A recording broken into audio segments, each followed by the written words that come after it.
Hey everybody, it's Ben with Stogie Review, and I'm here with John Huber of Crown Head Cigars. And we're here at Harbor Cigars in Destin, Florida for an event. How's everything been going? It's been great, absolutely great. Been a big fan of Harbor and Marvin since we began. Actually, Harbor Cigars is one of the first 66 stores that we started with back in 2011. So that we've been together for forever, and it took us this long to do an event together. But very happy to be here. Yeah, it's one of my favorite shops, man. I've been coming here for over 10 years. Yeah. Or longer than that, probably. I don't think anybody in this area has the selection that these guys do. It's like I'm a kid in the candy store again. So yeah. I mean, you can see this entire wall. Yeah, and everything is superbly maintained. Yeah. It's fantastic. Beautiful. There's some really old stuff here, too. Oh, yeah. Good stuff, though. Yeah, like the drumsticks that we just found a minute ago. That was a raffle prize. That was from 2017. Yep. Yeah, and there was a box of J.D. Howard's single action, the Petite Lancero we did in 14 or 15, 4 or 5 years ago. Yeah, there they are. Good stuff. Yeah. So if you're ever down Destin, this is the area. This is the spot. It's a great place. Now, so we talked about this at IPCPR. You've had 2 cigars come out. La Coalicion, which is not out yet. October, right? October, yes. La Coalicion.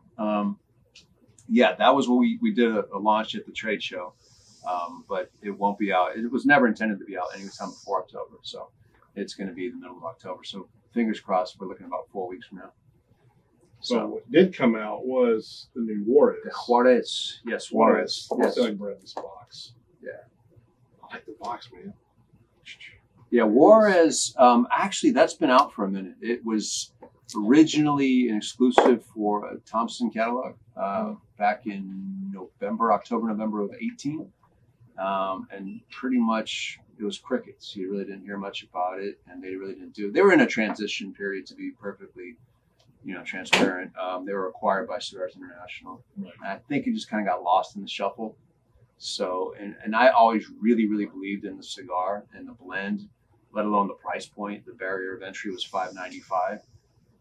So I felt like, God, really, we need to get this thing out there, So literally, like a couple of weeks before the trade show, I told Mike Condor, my business partner, I said, we should take it and let's take a run at it, because they had a shot for 8 months and really nothing happened.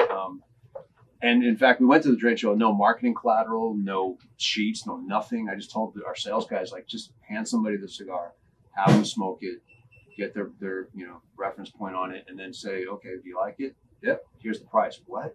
And we sold out. It's just literally, and we're still selling it out.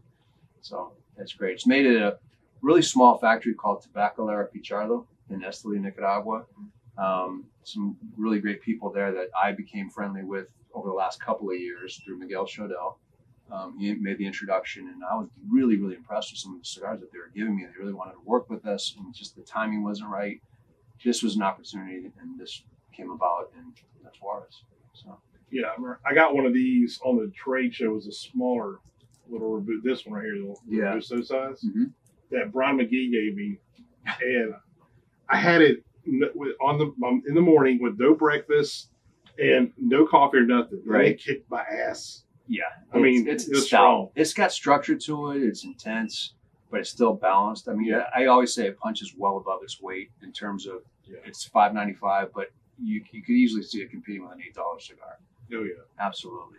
We're very proud of it, and we're anxious to get more and more of it out. So we just got a shipment before I left Nashville, and that's already sold out. And then we got another shipment coming, I think, in a week. And that will probably fill the pipeline from the trade show. And then from there, we're still getting repeat business. Yeah. So it's doing very well. Yeah, I'm more of a medium-bodied smoker now. Like I've gone, way heavy. Then I've come back down to just medium-bodied stuff. So that was stout, but it's not.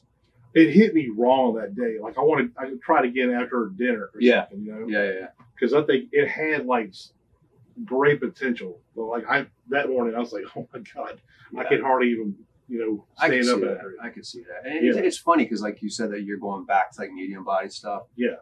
I'll go into the humidor at the warehouse and I'll be looking at all of our stuff and I'm like, I just want something like easy to smoke, you know, because a lot of our stuff that we've been making lately, really, it's like robust, dark, heavy, either broadleaf or San Andres, Habano Oscuros and stuff like that. And I'm just like, I'm starting to gravitate towards like Luminosas and Four Kicks and kind of going through that cycle right now. So, which is nice to have that. Yeah, I mean, that's what I grabbed for the way home. It's great smoke. Yeah, I mean, I haven't had one of these in a while either. Yeah, to me, that cigar flies way. There's a lot of stuff that we do that flies well under the radar, and I kind of go, why does it fly under the radar? You know, and it's just a matter of it's like I always equate it's like the plates are spinning, you know, and you like the carnival guy, like he's spinning all these plates, and you can't let one break and fall. And it's kind of that's our trick right now is how do we keep attention on stuff like Luminosa or Four Kicks or Headley Grange, stuff that's been out for 6, 7, 8 years. Because everybody gravitates towards the new stuff. Everybody's like, what's new? What do you have coming new? And that's just kind of the nature of the beast right now. So, which kind of leads me to the next thing I was going to ask you is, out of all of your portfolio, what do you think is the most underrated line you have? I would probably say the one that I think deserves a lot more than what it gets, if I had to pick one, would be Moreas. That's what I was going to say. Yeah. Because I love that cigar. Yeah. Especially in the Olas size. That's my favorite size. I could smoke those all day long. I would say Las Moreas flies way too under the radar. Yeah. Way too under. And I don't know why. It came out the same year as Le Carême did. But we'd had we did like a soft launch in 2016, and we did another launch, and it was all to the whole FDA thing at that time, and we needed to get things in commerce. And then we did the full launch at the trade show that year, and it never really got legs under it. But when you look at the cigar, the pedigree, it checks all the boxes. I mean, it's all Garcia grown tobacco. So the Garcias grow the wrapper, the binder, the filler. It's very Cuban-esque. It's like, I always say it smokes like a Cuban cigar on PEDs, right? Yeah. It's a little bit stouter than a traditional Cuban, but it's got that essence to it. And it broke my heart that it doesn't really like just fly off the shelf, you know? Yeah. So, but if anybody was looking for something that's kind of like the hidden jewel in our portfolio, I would say Las Moreas. Yeah, that's what I was thinking too. Because everywhere I go, that's the one. The Four Kicks always have a soft spot in my heart because I smoked a ton of those. Especially when we're constantly doing the Four Kicks Friday, I would smoke the Robusos. I keep every boxes of Robusos I've gone through. Yeah. You know, and the Corona Gorda too, but I prefer the Robusto in that size. But Four Kicks, but see, Four Kicks is still kind of stayed steady for us. Yeah. You know, it doesn't fly under the radar. It's still a steady performer for us. But it's a great everyday smoke, I think, too. Right. I do too. And that's where, like, to me, I go for those two when I first look at crown heads. Honestly, the whole lot is the one I look for first. The Vitola is great. Yeah, that's my favorite size. Yeah. So, and I really latched onto that when I lived in Houston at the Smoke Ring in Webster. And Brian McGee, our rep, he was the one that kind of introduced me to it. Because before, that was 2015, I think. So, I haven't had much of it. And then he said, oh, yeah, you should try this. And this is my favorite size. Oh, and I tried it. Holy crap. I'm taking a box home with that. Yeah. It was fantastic. Yeah, and I don't really, I've had a crystal ball and said, okay, this is why it's underperformed. I don't know. You know, maybe it was a little too esoteric in the branding and the packaging, and nobody really got the connectivity with Moreas and the waves and all that. But when you just strip it all down to just tobacco, it's just an amazing cigar. It's a great blend, and we'll see. Maybe we can do something to resurrect it. Who knows? So going off of that, what do you think is probably your biggest? What's your biggest performer? Like with the one that it's like, wow, I can't believe how great that one's doing. I would say that, you know, if what put us on the map really, I think, is Las Calaveras. Yeah. In 14, that really kind of like struck a chord, and it just started growing. Like in 14, we only did 72,000 cigars. Yeah. Now we're doing like 135,000 every year. So even though Las Calaveras is a limited edition, it's kind of a brand that we bring out once a year, and it just sells out in like 2 or 3 months. Yeah. So, and then that's the only year they don't have here is 2014. Yeah. Literally every other line is here. Every other year. You got 15. I thought was better than 14, and so did Jaime. Jaime Garcia told me when we came up with the 15. Yeah. I'll never forget. He says, "I think this is better than last year," and I agreed 100%. I think I like the 14 better. But that's just 15. personal I preference. love the 15. 15 was great. It's nice to see him again. Yeah. 16 was Broadleaf. 17 was Habano Asado. 18 was San Andreas. Yeah. And then we went back to Habano Escudo, which was the 14 wrapper. And I honestly think the 19 is, to me, probably the best of the series. But that's just my personal opinion. Right. Yeah. So the Angel's Anvil you do for TAA. Yes. Are you always going to do the Angel's Anvil? Like, is this going to be different, but it still always be Angel's Anvil? Correct. That's the brand we created specifically for the TA. When the TA asked us to do a TA exclusive cigar, I wanted to do something that wasn't just like a retread of something else. So we came up with this brand, the Angel's Anvil, which was the abbreviation for TAA. And there's a backstory to it. And I won't go into all that, but we did that in 14, I believe was the first year, and we've done a different blend, different Vitola every year for the last 5 years, 6 years. Yeah, they have most of those here too. Yeah, it's amazing. Marvin keeps it. He likes to collect cigars. I think. Yeah, I think it's pretty cool that people can come in here and go, do you see stuff that most retailers don't have. Yeah. So it's a really special place here for sure. It always has a stockpile of stuff. Mm-hmm. You never know what you want to find when you come in. True. It'll be, you think, well, I don't see it here. The next time you come back, there'll be a random box of something sitting out here. It's neat. Yeah. Like I said, like a kid in a candy store just looking at all the stuff, not just our stuff, but everybody's stuff. It was like, so he's got everything. Great selection. Yeah, what's cool is there's one here. Did a custom hat. We did. I wanted to when I told Marvin we would do the in-store. Cool. Yeah, it's for the Harbor Rats, which is their group that they have here that's really kind of grown. It's their supporters. It's their logo actually, and then we just riffed on it and put crown heads and put a crown heads baseball hat on the Harbor Rat. But we did that exclusively for the shop, and it went over really well actually. But hats are another adjunct of the business that I really enjoy the design element of, and creating new stuff all the time and doing stuff just for the road shows and just for some retailers. And so it's always fun to have new stock of stuff. Yeah, you know the hats. Big time. You got ton of hats, yeah. I like this one. Yeah. This is my favorite one. It's fun. I had to change the Instagram profile from just cigars to like premium cigars, headwear, and lifestyle, because I think it's kind of taken on that, like people that don't even smoke cigars will buy our hats online. It's kind of crazy how it took off like that, but it's fun. I've got like a file like that thick of different designs that are in a queue that I know will release at a certain time. We just kind of keep rolling them out. But I'm constantly designing new stuff with our manufacturer as well. So it's kind of neat. So where are you heading next? I'm going to dinner actually, and my wife probably just texted me and said, like, "Where are you?" Because we're supposed to go to dinner.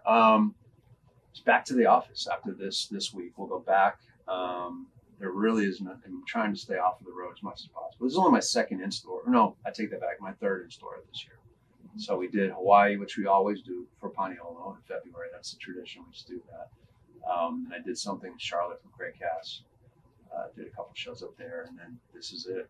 So I mean, most of my time, 99% of the time, I'm in the warehouse. I'm working. I'm doing whatever, doing point of sales design, doing, blend, working on new stuff. We got new stuff coming out this year still that I'm finalizing. So it's constant.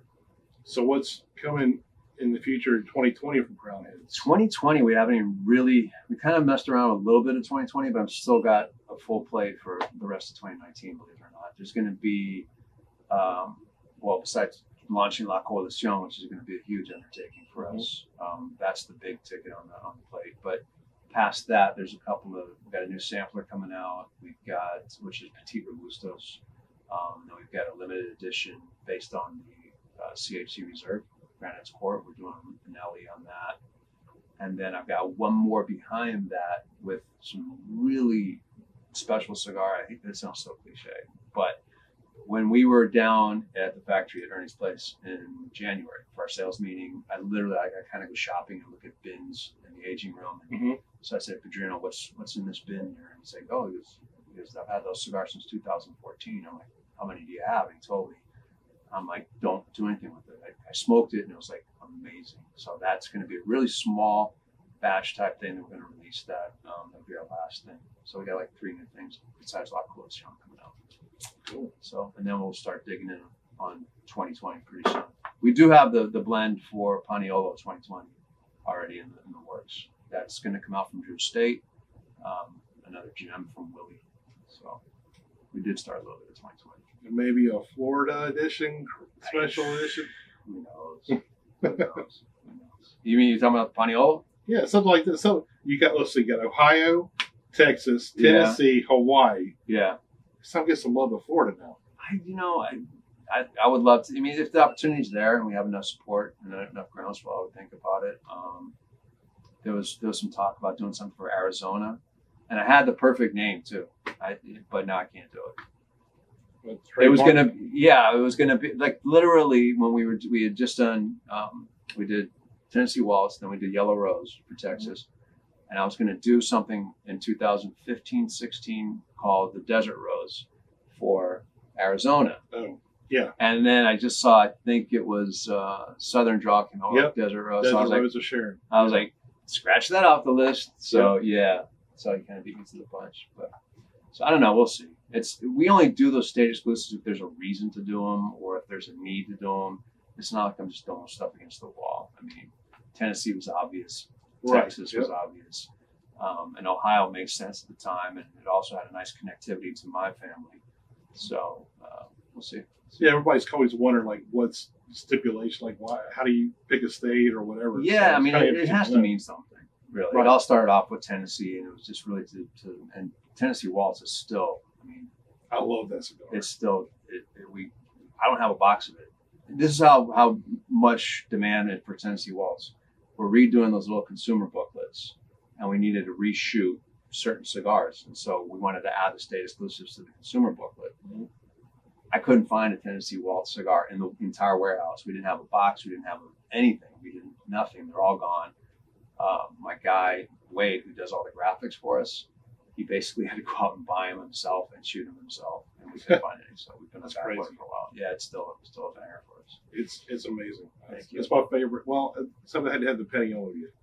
You sent me one, but I haven't tried it. Paniolo is a little different because while Waltz and Rose and even Buckeye Land for that matter stay consistent to that blend and to that state, Paniolo, we've changed the blend and the size every year since 2015.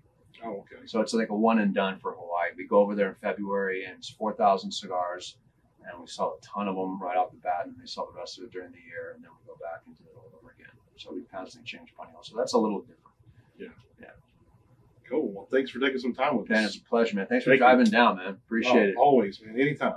Thank you, guys. Cheers. See you later. All right.